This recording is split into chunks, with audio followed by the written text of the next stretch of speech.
One of the things that actors need is a reel, right? You need headshots and you need a reel. So what makes a good reel?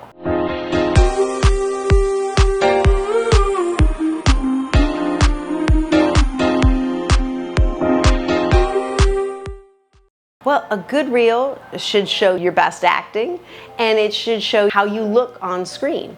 You don't have to look glamorous and gorgeous unless those are the only parts that you go out for. But they just want to see, how do you look on screen? Does the camera like you? There's a couple of different ways to go about reels. It can be existing footage, so it's something that you've already shot, that you got the material, short films, major studio films, something that you got off of television where you did a guest star, or it can be something that you've shot yourself, whether it's self-tapes that you've done, auditions that you've gone up for, or you shooting it with some friends. Maybe you are creating something specifically for a reel. All of them are fine. I think the least expensive option is always the best, but we want it to showcase you. Shorter is better. Make sure that you know immediately when we're watching the reel who you are. I've watched reels where I spend a lot of time trying to figure out who's the actor who submitted this to me. I don't know which actor it is. So make sure that maybe either it starts on you, or it's okay if it starts on a celebrity. If you do a scene with Robert Redford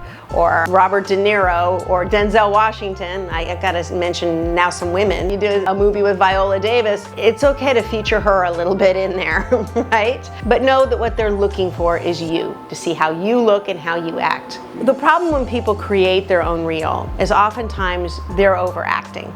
You're choosing really highly dramatic, charged scenes because you think that's what it needs to be. And I would steer clear of that unless those are the only things you're going to be going up for. Look at what the roles are of the actors that you're like. Most of the time we're not, you've got one dramatic scene in a movie if you're the lead. Otherwise, you're the waitress, you're the lawyer, you're the cab driver, whatever it is that you're doing. So choosing things that are simple and easy, you're relaxed, you're just a natural, believable actor, and you look like how you look, right? And the shorter, the better. Leave them wanting more. Start with one of your strongest pieces. Maybe it might be one of the most recent ones. If you've got a scene that you really like, that's very dramatic, I would not lead with that. I would maybe make that the second or third. And always understanding that the more scenes you add, the less likelihood they'll get to those last scenes. Even if your reel is great. If your reel is wonderful, they just know it. I don't need to keep watching clips of you. Great, this person's wonderful. So that's what makes a great reel. Make sure it's easy to tell who you are. It showcases you. It's current. I could put together a reel from when I was acting back in my 20s. That wouldn't work very well because I'm not auditioning for people who are in their 20s. So it showcases the kind of roles and things that you're going to go out for. If you're creating it yourself, again, it doesn't have to look like it's something that, is a network television show. I wouldn't go in for that really heavy music and music cues.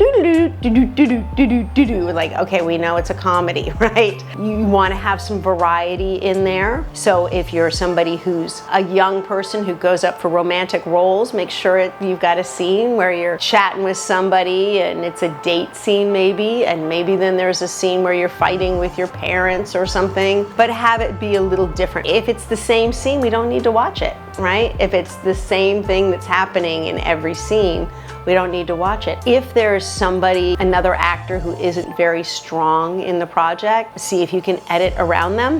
Or maybe it's another actor's scene. They've got a big monologue. You can cut that monologue out or edit it way down so that it showcases you, because that's what the reel needs to do. You don't need to showcase another actor. It needs to showcase you.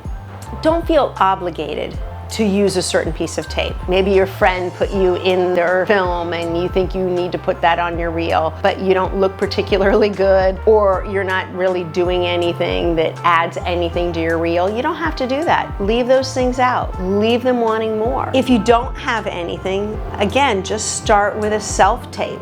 Just put some self-tapes together, recent ones. I wouldn't use anything too that's too iconic. So if you loved Beautiful Boy, great movie, that's Timothée Chalamet's role. I think a lot of times when people see that scene, they might think of him, right? Emma Stone in Poor Things. I wouldn't recreate a scene from that because these are roles that are tied to specific actors. And even though you're a different actor and might be just as fantastic and talented, I don't want you to be inviting the comparison. When in doubt, keep it simple. Eventually, what they're going to want is for you to come in and read for their project. So you don't have to show every emotion that you've ever had in your reel, okay? It just needs to showcase you. Short and sweet. Please like, comment, subscribe, send me a link to your reel. Maybe I can take a look at it and give you some advice. All right? I hope to see you next week.